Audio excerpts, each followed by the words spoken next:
Cette colonne de soldats vient de quitter l'Ukraine. Ils entrent en territoire ennemi. Direction la ville russe de Belgorod. Pourtant, ils ne sont pas ukrainiens, mais russes. Des volontaires qui combattent les troupes de Vladimir Poutine. Nous les rencontrons à Kiev sous bonne escorte, dans un petit restaurant à l'abri des regards. Alexander, 40 ans, et Pavel, 28 ans, membres du corps des volontaires russes. Vous êtes russe, pourtant vous combattez des soldats russes. Pourquoi est-ce que vous faites ça? Parce que Poutine, c'est le mal incarné, le mal absolu contre lequel j'ai voulu me battre toute ma vie, et là j'en ai eu enfin l'occasion. Avant de s'engager, Alexander était directeur commercial et Pavel blogueur. Sur ces images amateurs, on le voit se former au combat.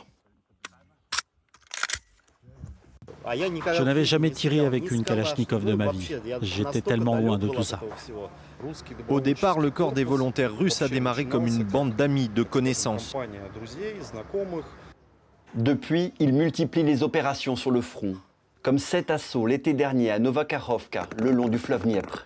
Leur mission la plus périlleuse. La radio nous a dit qu'un bateau équipé de mitrailleuses venait vers nous. On était sur des bateaux pneumatiques, c'était flippant. À ce moment-là, je me suis dit, c'est fini, on va y passer. Mais par miracle, on a réussi à nous échapper. Il n'y a pas eu de morts, juste quelques blessés. Sur son avant-bras, ce tatouage nous interpelle. Le corps des volontaires russes est régulièrement accusé d'être lié aux néo-nazis, une allégeance qu'ils rejettent.